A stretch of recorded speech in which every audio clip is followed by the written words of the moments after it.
Hello. Hi, everyone. Welcome to the Community Stories Film Festival. My name is Angela Pinalia. I'm an independent filmmaker in Baltimore, and I'm a Docs in Progress teaching artist. And this is the Q&A for the Teen Showcase. The Teen Showcase Q&A.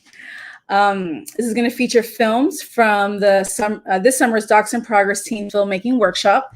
And we'll be taking audience questions and comments. So please, feel free to pop those into the chat.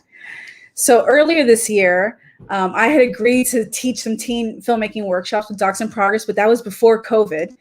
But when Barbara Valentino, which is Docs in Progress's interim executive director, said, yeah, we're still going to go forward, for a second, I'm like, we're going to teach these workshops virtually? I paused because, filmmaking is a really collaborative process, right? You don't do everything yourselves, but I'm like, you know what, let's do it. And I have to say it was like the best experience. And I had so much fun working with these young filmmakers.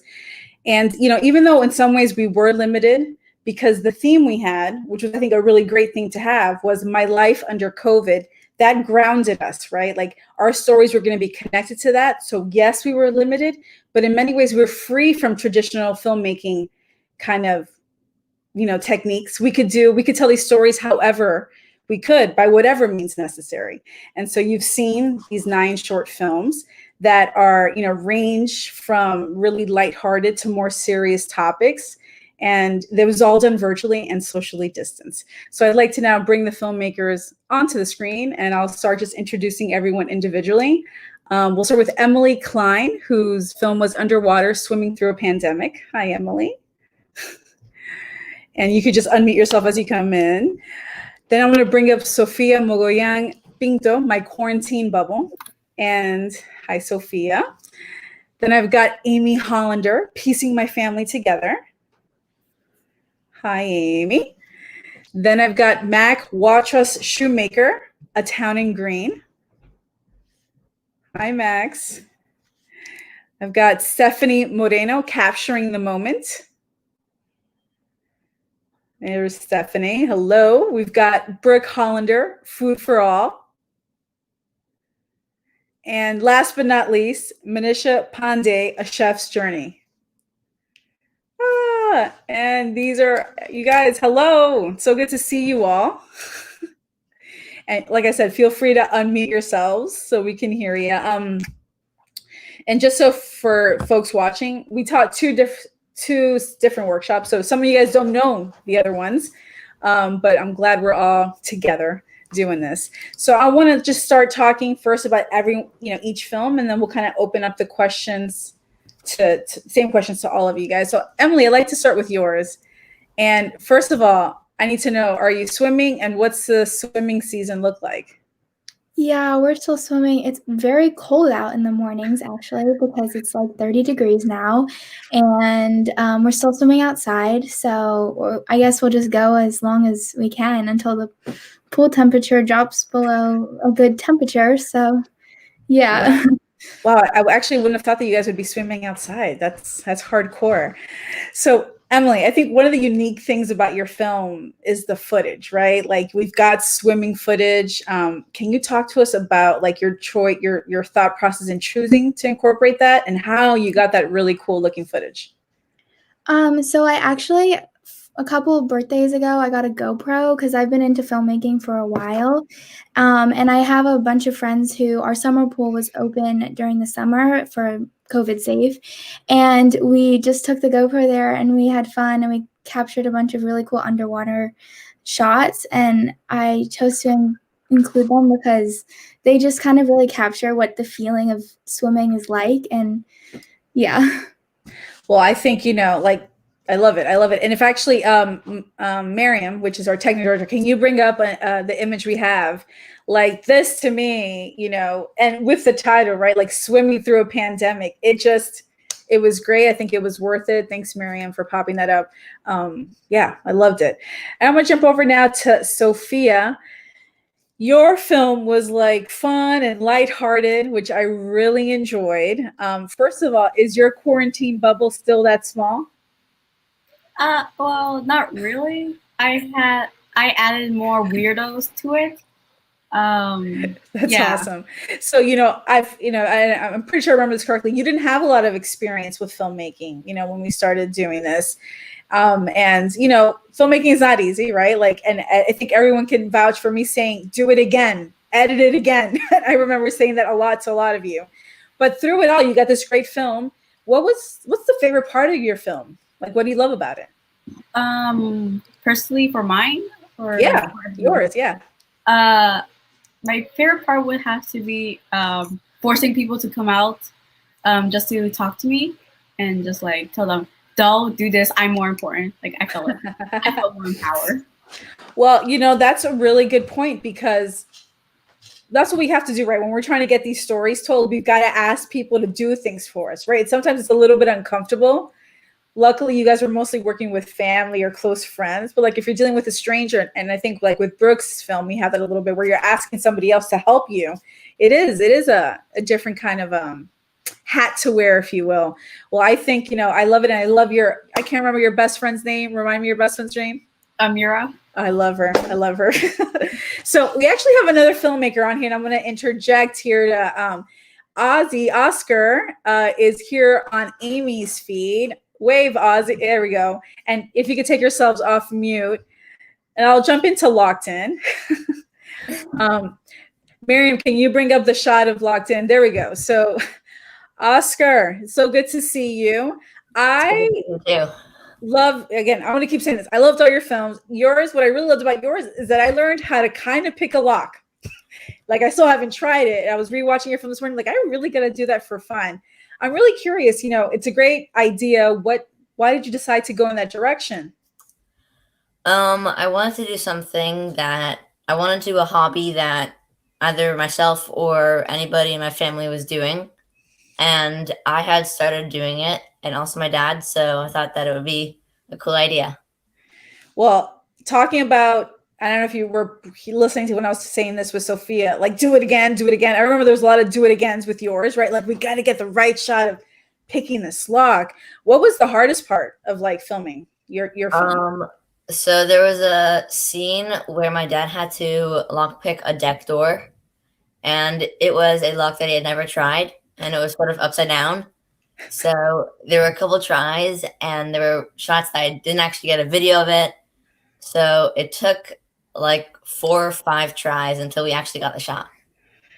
And that's the beauty of it. But you got some great shots. So thank you. I'm glad you're joining us. And now that we're here with Amy, I'll just jump to your film. So Amy, piecing my family together. First of all, I need to know, do you guys have like a new family activity that you're doing? So in my video, we had watching movie nights, baking together, and puzzles. I think that maybe we don't have another hobby, but I think that we've definitely watched more movies. Yeah, so we've watched movies from when my parents were younger, and so yeah, they're not exactly like movies from like recent times, but yeah. You make them sound like really old-timey movies. They're like 20 years old. I feel like your parents are like my age. So yes, they're still in color, guys. These are color films.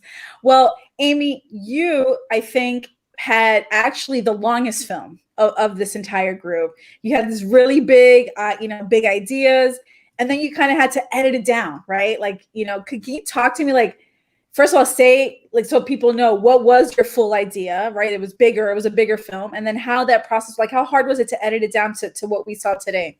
Yeah, so my film was about activities my family did together during COVID, and it was so long because there were three separate parts. And at first, I had a very long video. It was like 10 minutes long, and I cut it down to I think I cut it down to like 4 minutes. And then I realized that some of it was like cut off. So then I had to make it a little longer so that it wouldn't be sort of like half of it, half of each like each shot. So it was a little longer than I think 4 minutes, but I learned that sometimes you have a vision and you should go with that vision, but there will be changes along the way. That's exactly right. We have a plan and then we just adjust, right? It's a lot of improvisation and yeah, just changing course. Thank you, Amy. So I'm going to jump over to Max. I love that you chose nature to talk about nature. I think a lot of people during the pandemic have gone outdoors, right? Like we're finding refuge in nature. And Max is actually up in Massachusetts, so not quite in the DMV area. And just to put, neither is Sophia or Brooke, right? So Brooke, I'm sorry, not Brooke, sorry, Stephanie and Sophia are up in Philly. Max is up in Cambridgeport. So Max, if you could talk to us about your decision to like talk about nature, and your story also evolved, and a little bit about that. So I did a lot about my documentary was about like the nature and history of like Cambridge and a lot of the stuff around Cambridge. And my connection to COVID was like how not a lot of people are going outside as much. Not everybody has time to think about, I mean, you do have time, but not everybody is thinking about like gardening or cleaning up their yards. So you see a lot of like overgrowth, especially in the summer in Cambridge. So I just wanted to talk about that. Yeah, no, and I think it was great. And then you had your awesome neighbor, Lucy. Yeah. Who was a great person to talk. And actually, I was laughing when I was rewatching it this morning. Lucy's like asking you questions at a certain point in the film. Like, do you know what's that? And I'm like, oh, look at that. Your interviewee becomes an interviewer, which I think was a great thing that you chose to keep that in there. So I'm going to jump over here now to Stephanie. I think, in your film, your narration, your voiceover is so important, right? Like that's where we really understand what the story is. And what I love about it, is your film is about capturing the moment with you and your friends doing these photographs, but your documentary is also capturing the moment of you guys capturing the moment, right? It's like this nice, like moving snapshot of what it's like to be young in a city when the sun's going down. But you also kind of went furthest from your home to film this, right? And so I'd like to just hear your thoughts of why you chose to do this, and also what was it like to be out filming during COVID times? And just make sure, yeah, okay.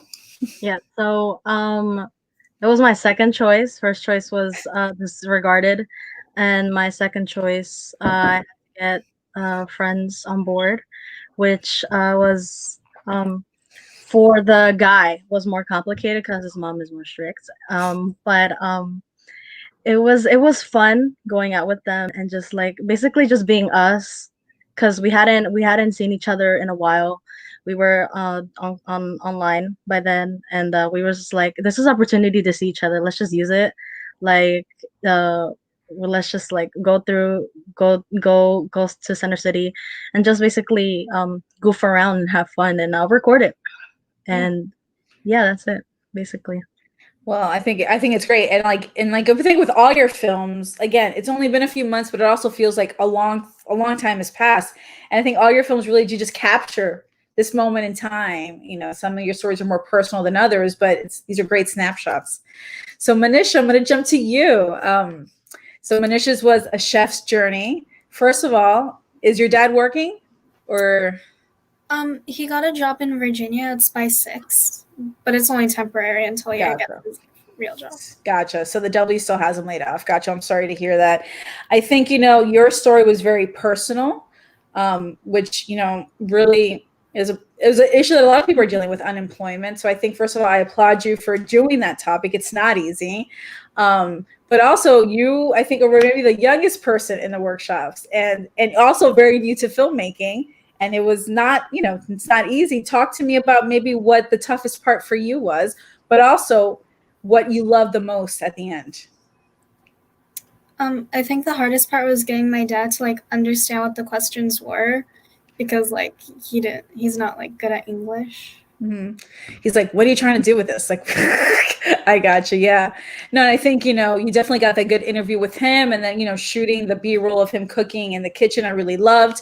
What do you love about the film? My favorite part was like seeing him make the food and getting to record it. Yeah, no, that was some good That ramen looked really good. I was like, I'm hungry when I was looking at that. Thanks, Manisha. And then I'll jump to Brooke here. Brooke, yours was very different in that you chose to work with an outside organization or to cover an outside organization, which makes things a lot harder. You know, there's less control. So first was my first question is, why did you choose this topic? And then the second part, well, let me hear that first. Well, so I originally was not planning on doing that. Before the camp, I had some other ideas, but they were vetoed by the rest of my family. So then my mom gave me the idea to do it on this food organization, and I like the idea. Well, so I think it was a great idea. I think, again, what documentaries do really well is teach you things that you don't know about. And I never had even thought about, you know, kosher food, you know, banks. Like, wow, of course. And it's so common. Like, I should have known that, but I didn't. I think your film has the impact. I think all of your films do, but yours in particular, that it can have an impact, right? Do you hope that your film is like shared widely? Like, is it? Did you connect with Yehuda and, you know, are they using it? So a lot of people did share it and like comment on Facebook, and then so Stephanie Sevier, who's like the head of this part of the organization, she actually asked me last month to go back and film some more things for them, for more of the packing that I didn't get to do because they originally closed when school started and then reopened again. But I obviously didn't have the iPad or anything. But then for my birthday, I got one, so now I can go back and film. Nice. So I'm glad to hear you're going to go back out and shoot. Well, now that you mentioned iPads, I could briefly just talk about that for anyone who's listening. That was like the challenge. How do you teach something virtually where we're all using the same equipment and it's not complicated, right? Like when we think about filmmaking, there's cameras and lots of buttons and a lot of settings. And so when Barbara and I were figuring out how we were going to do this, we settled on iPads because you could shoot with them, you could edit with them, you know, they're pretty standard. And, you know, though there are limits, like I think we had limits with audio, right? There was, you know, we can only do so much. I think it was a good tool for what we were doing. So thank you. All right. There are questions coming in and comments. But before I get to the audience questions, I want to ask one thing to all of you guys. So, you know, I keep saying this filmmaking is hard, and I can say that because I too am a filmmaker. But I think one of the most gratifying parts of it is what you learn about yourself in the process, right? And not just what you learn about the topic, but, you know, when you're making a film, you're pushing yourselves and you're pushing yourself sometimes to the limit. It's hard. It's frustrating. But I know I always walk away like, wow, I'm a better person for it. I've evolved. So I'd like to ask that. If you guys feel like you're changed, you know, did you learn something about yourself? And I will start with you, Emily. Something I learned is obviously for a lot of filming at the pool, I was doing filming in public spaces. And I think something I really learned is that you kind of just have to be confident. And if you're going to bring an iPad to the pool and film, then just do it. And yeah, you just exactly. Or as I always say, fake it till you make it. Even if you're not confident at first, you still got to put yourself there and the confidence will follow. Sophia, what about you? What did you learn about yourself?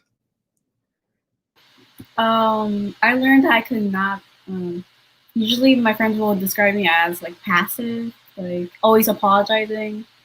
Now, just like, I get screamed at them when I like, just hurry up and do it. Like, go on. I really don't care. Just do it. Like, for once, I actually stood up to like them saying, "Oh, I can't right now." That's amazing to hear. Yeah, no apology, right? Don't apologize. And yes, just do it. Actually, a friend of mine kind of taught me that motto, just to do it. So don't sit there worrying about things, just go for it. And I think that's amazing that you learned that. I'm just going to kind of go in order that you guys are on my screen. So Brooke, I'm going to jump to you next. What did you learn about yourself? Well, so over quarantine and also during the filming process, I've had the opportunity to talk to a lot of grown-ups, and I think that it just made me more confident in talking to people that were not my age. And now I'm comfortable talking to neighbors or just people who are older than me. Oh man, you know, that honestly, going out to talk to people is the easiest and also the hardest thing, right? But once you get over that fear, like all the stories open up to you, right? Because filmmaking really is about relationships, right? Relations between you and whoever you're working with, you're filming, the people on your crew.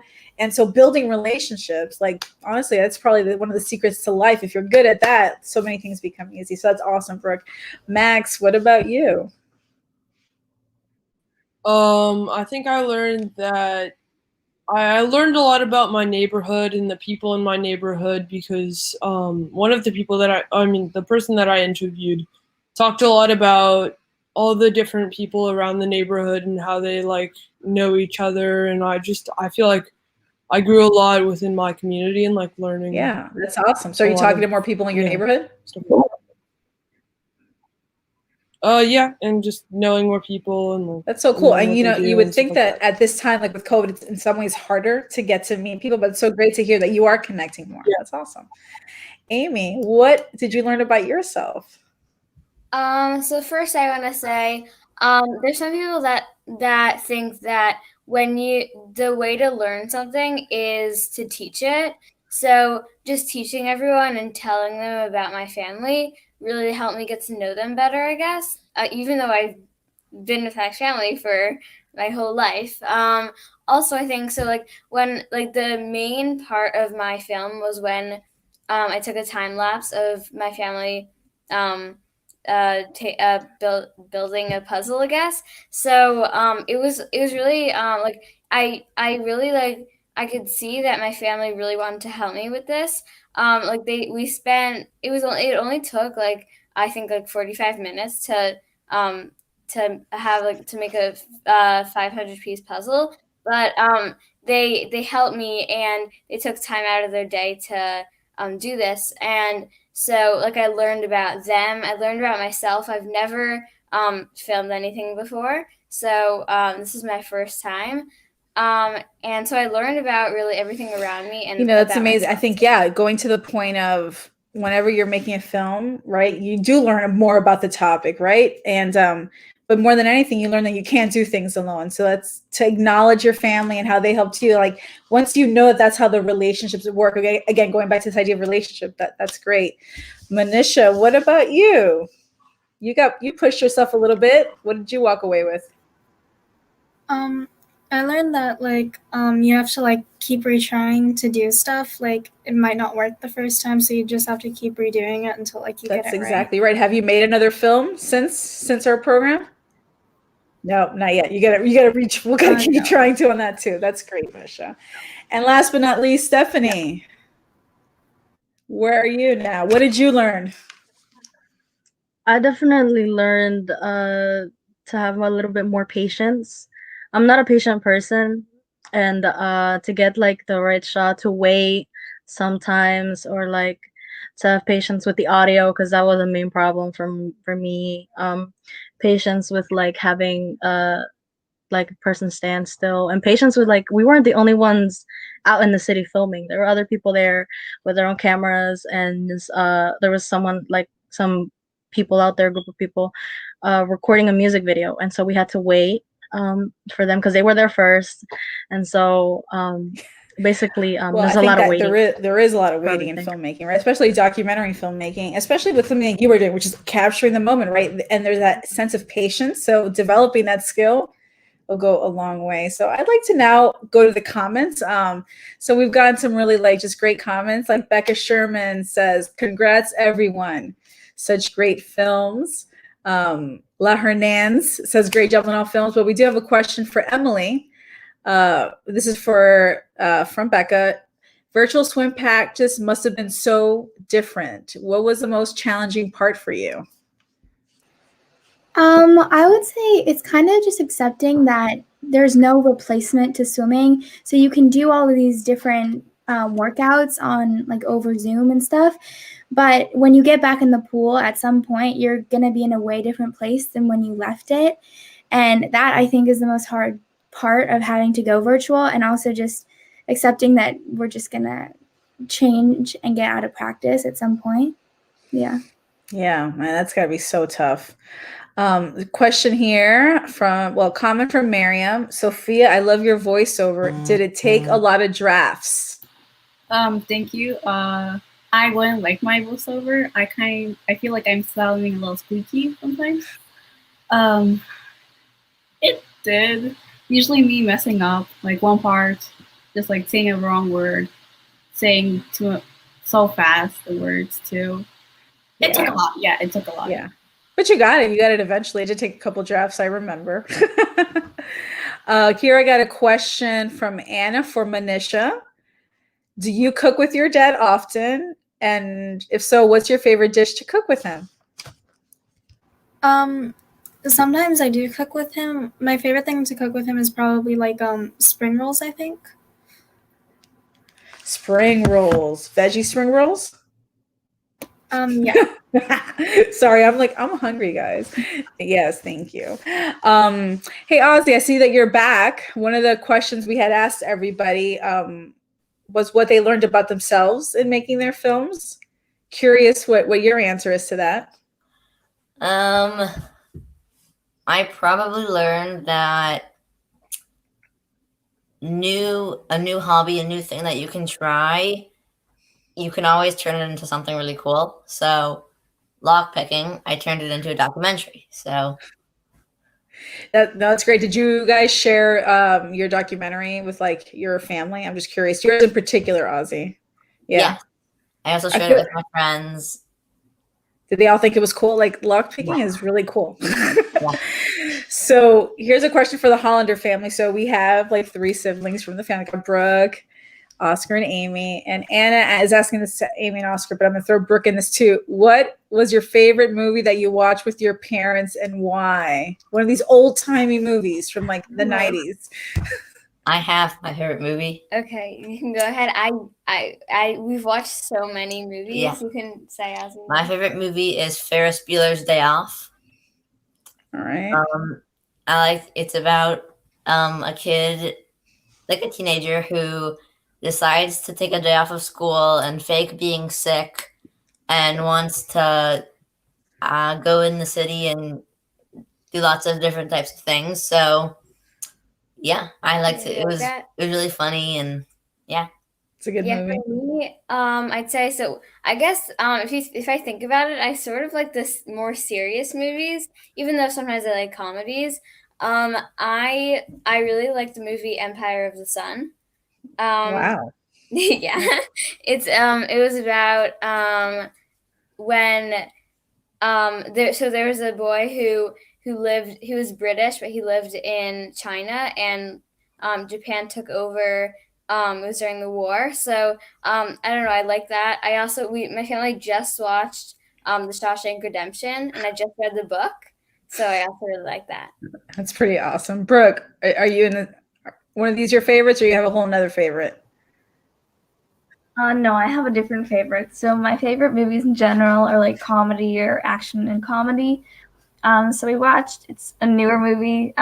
It's from the 2000s, Catch Me If You Can, with Leonardo DiCaprio. And Tom Hanks. Yeah, it's a great movie. Basically just about, yes, and Tom Hanks. Yeah, and just about, yeah, I don't know. I love comedy, and I love like that's awesome. the thrill of I feel like you guys have great family movie nights. It's awesome. So I got a question here I just lost it. It's for Stephanie. Give me 1 second. This is from Stella.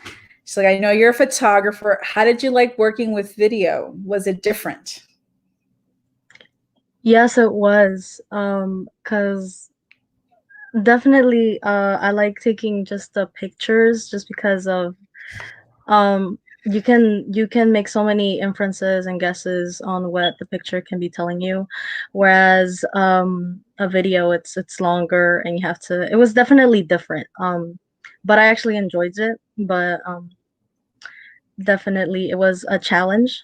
Like I said, a lot of waiting and patience, and working with others. I had to be open as well as assertive on what I wanted.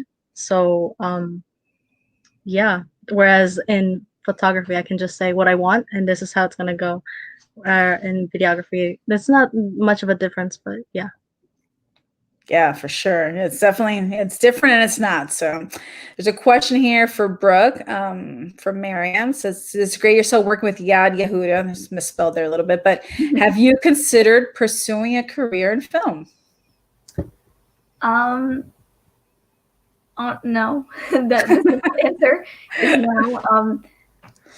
I'm definitely interested in like volunteering. I do a lot of volunteer work, but I'm also really, really interested in science and medicine. So that's probably something that I'm more interested in pursuing. I really enjoyed making the film, but I'd say I'm leaning more towards science and medicine. I gotcha. Well, there's ways to bridge the two, right? Yeah, It doesn't yeah, have to for be sure. either or. So I want to start this next question. I want to start with Max. And this question came from Stella. Do you have any upcoming films planned? And I know you have a drone, and I know you were shooting stuff. So first of all, how have you been doing other stuff, and what do you have coming next? I don't know about making more films. I definitely like taking photos with my drone of like cool places, like the BU Bridge, Boston University Bridge, has a really cool old railroad track that goes under the bridge that isn't used anymore, that I can like get there with my drone, which is cool. There are a lot of cool places that you can like see through photography with like that drone and stuff. But Oh yeah. But anything? So are you not planning to do another short anytime soon? not really. I like more the photography aspect. Gotcha. Yeah. Well, I think it's good to know what you want, what you don't like. And again, I think both things are very similar. Like, video is just 24 frames per second of photos, right? It's 24 photos in a second. So they really are so connected. I'd like to check with everybody else. Like, do you guys have another film planned? And I'll start with you, Emily. Not yet. I love taking videos in general, and I guess I have things that I could turn into a film, but not specifically. Gotcha. What about you, no. Sophia? Unfortunately, no. I really want to get into it, but just like I don't think I have the right equipment. Gotcha. Well, this is what I tell people: don't worry about the equipment. If you have a phone, phones do a great job of capturing video. And I think, with anything, right, it's practice. So don't be afraid to practice. I'm always practicing too. So, well, I know, Brooke, kind of your answer on this, but do you have a film working on? Okay. So not completely a film, but I'm working on a montage for my siblings. So I'm going through like a couple thousand pictures and videos. And so hopefully I'll get to also film for Yadi Huda again soon. Awesome. Oscar, are you still going by Ozzy? I feel like, Oscar, you've grown too. Like Max and you, I think, have really grown. I'm like, I feel like I don't know. Did you drop Ozzy? Are you Oscar now? Oh wait, you're still Ozzy. Okay. Yeah. You got anything in the works? I don't think I have any plans. I don't think I have any plans. I like taking pictures. Okay. Yeah. I gotcha. What about you, Amy? So Brooke got an iPad and a tripod for her birthday, so maybe I'll use it and make a film. I hope so. I hope you guys do. And if you do, you got to send it to me. I'd love to see it. Manisha, what about you? Not really, because I don't have anything I can make a film with. Well, when you do, I hope you still keep at it. And Stephanie? I've definitely thought about it, but just the way things are right now, it might not be possible. But I still got for pictures. So yeah. Well, it's good. Yeah, you just got to keep at it. There's a comment from Stella that says, I'm so glad you all had fun making your films. We had fun watching them. And, I mean it. You guys made some really good films, and not the easiest of circumstances, right? Like, what we did was hard. We were working by ourselves for the most part, doing multiple jobs. And you guys still produce things that I know I'm really proud to have been part of it. So, in many ways, you were pioneers for Docs in Progress. It was our virtual class that we did. So thank you for doing it. And, we're so proud of you. And I'm about to close out. Does anybody have anything else they'd like to add? I always like to give folks a final word. No? Okay. So Thanks again for participating in this Q&A. You know, there's going to be a recording available of this on the Docs in Progress YouTube channel. The Community Stories Film Festival is still running, so if you'd like to catch a film, you have until tonight, midnight. Next today, we have the Invalid Corps playing at 2:55 with the live Q&A at 3:30. Thank you so much for joining us. Thank you guys for sharing your work. I hope you all stay well, and we'll talk soon. Bye, guys. Thank you.